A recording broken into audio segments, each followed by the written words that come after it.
Türkiyədə əksəriyyət küçələrə çıxıblar və onlar İmamoğlu'nu dəstəkləyirlər. Türkiyədə baş verən proseslərə münasibətiniz necədir? O milyon üzvü deyirsiniz, mən ona bir fikir deyim. Buyurun, buyurun. Yəni CHP'nin ən zəif vaxtlarında belə 85 milyonun deyək ki, 24-25% civarında hər zaman dəstək olub. Yox, CHP-ci yoxdur. Dəstək olub. Cəmiyyətdə dəstək olub.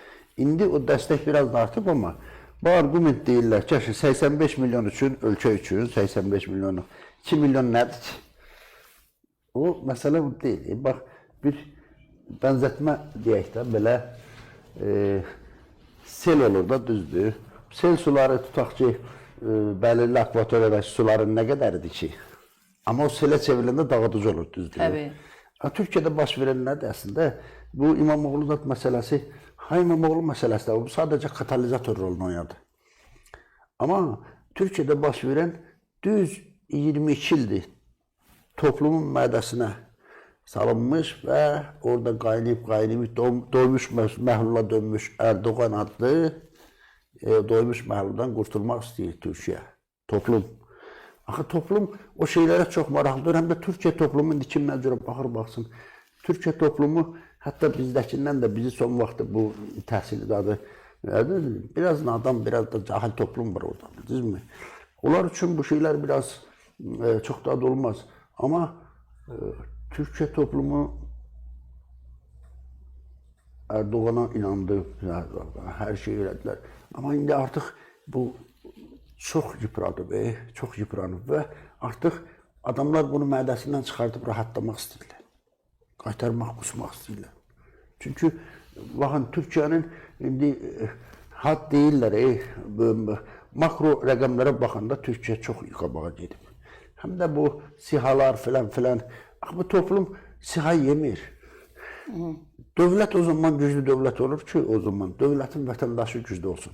Yəni başı dik olsun, cibinin pulu, parası filan, yəni hər şey yerində olsun. Bu ölkənin Türkiyə kimi bir ölkə bu dəqiqə Serbiyadan ət alırsa, Bolqaristandan saman alırsa, nə bilmə, yəni bütün az qala bu dünyanın üzərində Türkiyə kimi bir ölkə, köklü bir ölkə, bir dövlət bu vəziyyətə gəlib çıxıbsa, bunun bir hesabını verən olmalıdır. Və artıq o hesablaşma zamanı gəlib. Yəni deyirsiniz, insanlar daha çox o sosial problemlərindən çıxırlar. Təkcə sosial yox, həm də Türkiyənin ciddi problemləri var. Həm sosial, iqtisadi problemlər var, sosial problemlər var. Sonra bunun bu, biraz da bu son vaxtlar məsələni tətikləyən nə oldu? Öcalanla bunların belə o İmralı anlaşması da. Anlaşma deyək də, get gəllər filan. İllərlə şəhid verən bir məmləkət, bir millət, illərlə 30 il 40.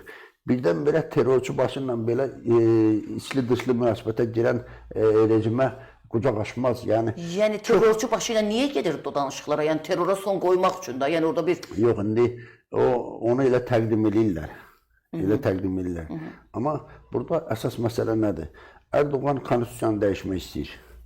İndiki konstitusiya Erdoğan'ın növbəti seçkiyə qatılmasını tanımır, imkan vermir, yasaqlayır. Konstitusiyanı dəyişmək üçün və konstitusiya dəyişiklinə gedib həm də o referendumdan çıxa bilmək üçün əslində bu Kürt toplumunla bir anlaşma lazımdır. Əslində məsələ odur, yoxsa terroru qutarmaq zat. PKK öz başına deyil ki, PKK terroru bitirək filan.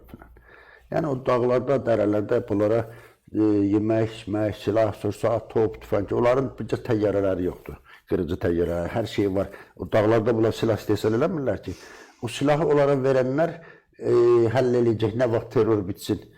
Yəni ona görə Öcalanın daddan demək, sadəcə toplumu oyalanmaq və Kürt toplumunun səsini qazanmaq, həm referenduma, həm də sonraki məsələdə seçkini qazanmaq.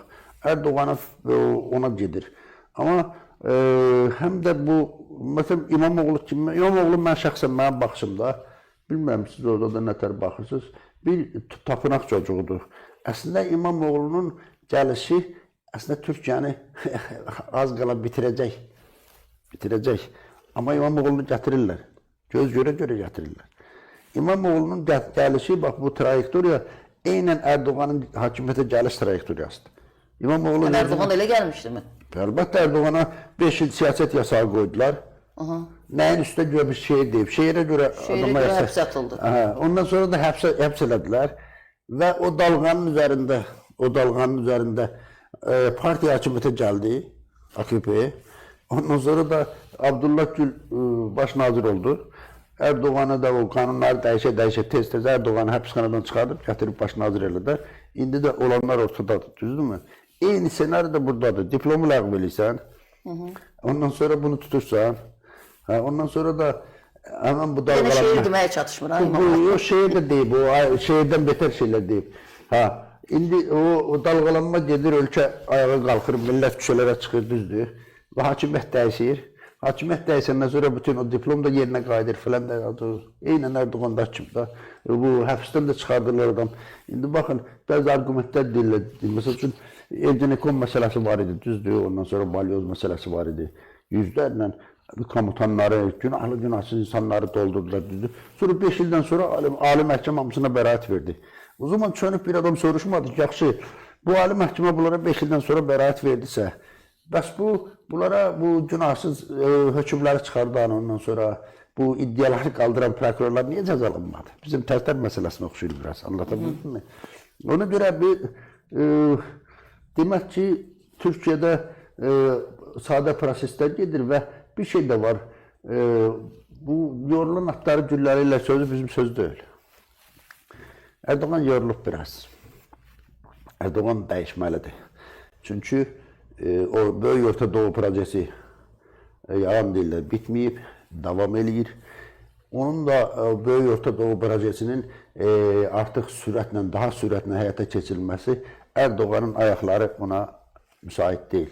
Bizim deputatlar yazmışlar da ki, prezidentin sürətinə uyğunlaşa bilmir, düzdür. Erdoğan o sürətə uyğunlaşa bilmir. Ona görə Erdoğan'dan daha həm də o missiyanı qavrayıb, qəbul edib, qəbullanıb, həyata keçirecək bir adam lazımdır. O İmamoğlu deyirsiniz. Necə xarakterize edirsiniz İmamoğlu? Tapınaq çocuğu dediniz. Nə anlama gəlir o tapınaq çocuğu anlamı? Tapınaq çocuğu bu bizim son vaxtım nazirlər zat gətirirlər, icra cavan uşaqlarına baxırsan da. Onların açın baxın, hərəsinin 10 dənə diplom var. Amma o diplomlar nədir? Gedib baxanda baxırsan ki, sertifikat. Bunlar 3 ay, 5 ay nə aparırlar oralarda. Bunların beyinlə yıxanması bu, tapınaqlarda bunlarla. Yəni o, belə deyək də, bunlar dəst keçirlər. Və bunlar o Dalles planında yazıldığı gibi kosmopolit, milli şuurdan kənar, yəni liberal düşüncələri tam qəbul edən. Amma mən bu Enullah Fəthullah həbsdən çıxanda görüşdü onunla, dedim biz ideoloji müstəvidə səndən qan düşməliyik. Dedi, niyə? Dedim, mən ümumiyyətcə bu liberal dəyərləri heç qəbul etmədim. Amma sən liberal dəyərlərin laf o kəndisi kimi, ən azı o zaman elə görsənirdi, o şeylə gözləməm. Ona görə biz düşmənik. Amma belə də indi ayrı bir məsələ var. Adamlar qanunsuz həbs olunmasın, adamlar şərrəməsinlər, orada da müttəfiqi. İndi o baxımdan bunlar hamısı Erdoğan da özü də bir yetişdirilmiş adamlardır xüsusi bu missiya üçün. İndi siz təsəvvür edin, Türkiyədə bu hadisələr gedir, proses. O millət üzə çıxdı. Biraz hakimiyyət biraz geri çəkilsə mi deyək, ya biraz deyək ki, vəziyyət, stabillik pozulsa və Türkiyənin bəzi regionlarında muxtariyyətlər yaxud da müstəqillik elənilən respublikalar ortaya çıxsa, nə verəcəklər? Ordu yeridəcəklər. Türkiyənin kim nə deyir desin, Türkiyənin ordusu çox güclüdür. O da Türkiyə görə deyilin, deyirlərlə filan, o NATO'nun ordusudur. Əslində Türk əsgəri NATO'nun qurbanlıq quzularıdır. Fikrimdə bildim.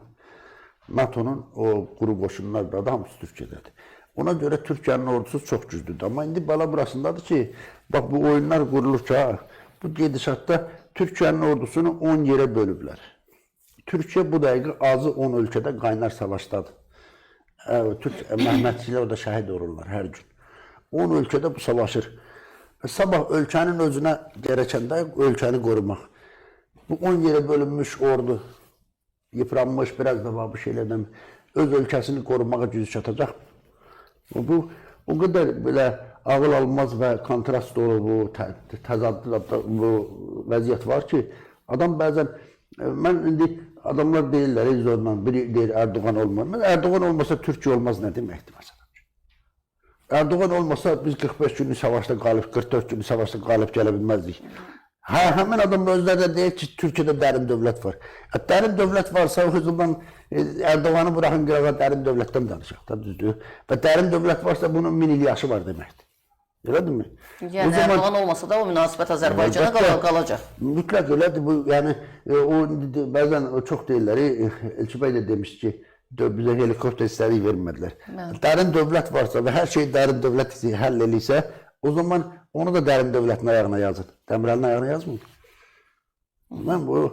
Bu yandan deyirlər ki, Türkiyə dövləti, Türkiyədəki dövlət, əvvəlki dövlət, nə Amerikanın nəyi olub, nə bilim Qərbin belə.